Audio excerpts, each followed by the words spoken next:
નમસ્કાર મિત્રો, અમારી યુટ્યુબ ચેનલ આવું ભક્તિ સત્સંગમાં આપ સૌનું હાર્દિક સ્વાગત છે।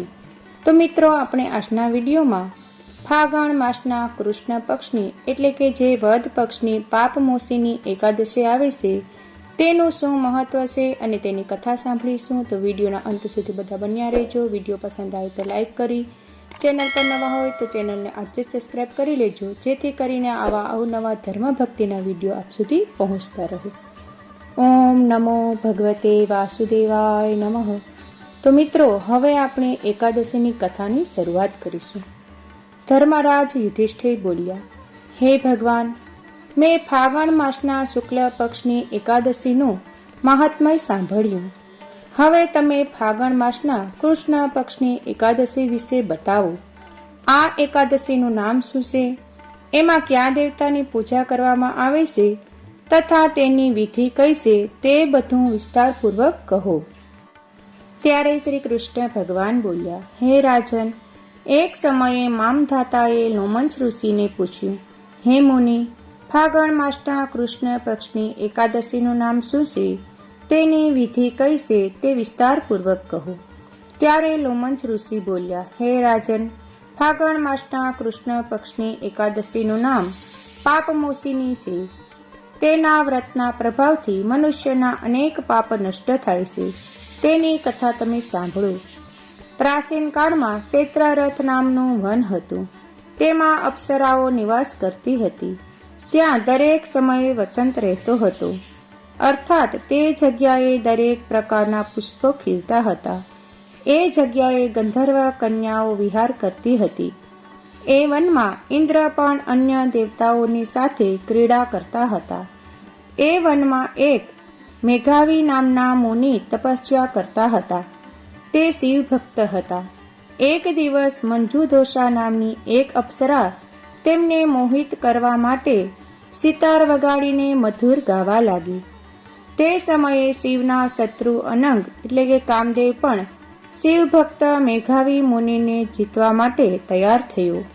કામદેવે એ સુંદર અપ્સરાઓની ભ્રમરનું ધનુષ્ય બનાવ્યું, કટાક્ષને એની દોરી બનાવી। આ રીતે કામદેવે પોતાના શત્રુ શિવ ભક્તને જીતવા તૈયાર થયો। એ સમયે મેઘાવી મુનિ પણ યુવા અને હષ્ટપુષ્ટ હતા। એમને યજ્ઞોપવીત તથા દંડ ધારણ કર્યો હતા। તે બીજા કામદેવ જેવા લાગતા હતા। એ મુનિને જોઈને કામદેવના વશમાં થયેલી મંજુદોષાએ ધીરે ધીરે વાણીથી વીણા પણ ગાવાનું શરૂ કર્યું। મેઘાવી મુનિ પણ મંજુદોષાના મધુર ગાન અને સૌંદર્ય પર મોહિત થઈ ગયા। તે અપ્સરાને મુનિને કામદેવથી પીડિત જાણી એમને આલિંગન કરવા લાગી। તે મુનિ એના સૌંદર્ય પર મોહિત થઈને શિવ રહસ્ય ભૂલી ગયા અને કામના વશીભૂત થઈને તેમની સાથે રમણ કરવા લાગ્યા। એ મુનિ કામના વશીભૂત થવાના કારણે એ સમયે તેમને દિવસ રાત્રિનું કંઈ પણ ધ્યાન ન રહ્યું અને ઘણા સમય સુધી રમણ કરતા રહ્યા। એક દિવસ મંજુદોષાએ મુનિને કહ્યું, હવે મને ઘણો સમય થઈ ગયો છે, હવે સ્વર્ગમાં જવાની આજ્ઞા આપો। ત્યારે મુનિ બોલ્યા, હે સુંદરી, તું તો આજે આ સંધ્યાએ જ આવી છે, હમણાં પ્રાતઃકાળ સુધી રોકાવ। મુનિના વચન સાંભળી અપ્સરા એની સાથે રમણ કરવા લાગી અને ઘણો સમય વીત્યો। પછી એણે મુનિને કહ્યું, હે દેવ, હવે તમે મને સ્વર્ગમાં જવાની આજ્ઞા આપો। મુનિ બોલ્યા, હજી તો કંઈ જ સમય થયો નથી, હજુ થોડી વાર રોકાવ। ત્યારે અપ્સરા બોલી, હે મુનિ, તમારી રાત્રિ તો ખૂબ લાંબી છે। હવે તમે વિચારો કે મને તમારી પાસે આવ્યાને કેટલો સમય થઈ ગયો। અપ્સરાના આવા વચનો સાંભળીને મુનિને જ્ઞાન પ્રાપ્ત થયું અને સમયનો વિચાર કરવા લાગ્યા। જ્યારે રમણ કરતા તેનું પરિણામ 57 વર્ષ 7 માસ અને 3 દિવસ જ્ઞાત થયું, તો તે અપ્સરાઓને કાળીનું રૂપ સમજવા લાગ્યા। તે ખૂબ ક્રોધિત થયા અને તેને તપ નાશ કરનારી અપ્સરાને તરત જ જોવા લાગ્યા।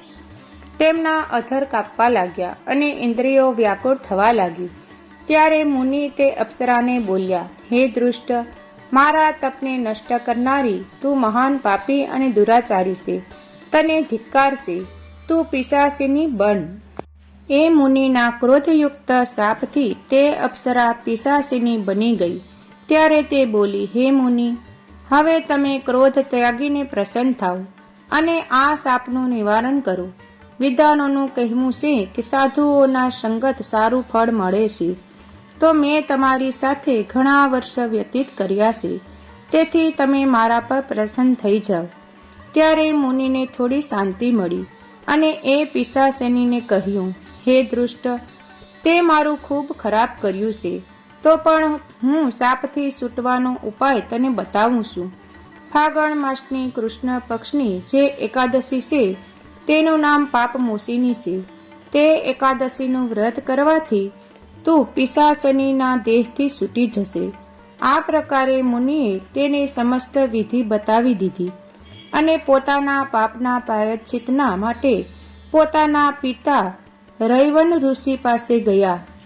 રૈવન ઋષિ પોતાના પુત્ર મેધાવીને જોઈને બોલ્યા, હે પુત્ર, આ તે શું કર્યું? તારા સમસ્ત તપ નષ્ટ થઈ ગયા. મેઘાવી બોલ્યા, હે પિતાજી, મેં ખૂબ મોટું પાપ કર્યું છે, તમે એનાથી છૂટવાનો ઉપાય બતાવો. રૈવન ઋષિ બોલ્યા, હે તાત, તું ફાગણ માસના કૃષ્ણ પક્ષની પાપમોચિની નામની એકાદશીની વિધિ તથા ભક્તિપૂર્વક વ્રત કર. આનાથી તારા સમસ્ત પાપ નષ્ટ થઈ જશે. પિતાના વચન સાંભળીને મેઘાવી ઋષિએ પાપમોચિની એકાદશીનો વિધિપૂર્વક ઉપવાસ કર્યો. તેના પ્રભાવથી તેમના સમસ્ત પાપ નષ્ટ થઈ ગયા. મંજુદોષા અપ્સરા પણ પાપમોચિની એકાદશીનું વ્રત કરવાથી પિશાચીનીને દેહમાંથી છૂટી ગઈ અને સુંદર રૂપ ધારણ કરીને સ્વર્ગલોકમાં ગઈ. તો મિત્રો, આ વિડીયોમાં આપણે પાપમોચિની એકાદશીની કથા સાંભળી. વિડીયો પસંદ આવ્યો તો લાઈક કરજો. હવે નવા વિડીયો સાથે મળીશું. ત્યાં સુધી સૌને જય સિયારામ, જય શ્રી કૃષ્ણ.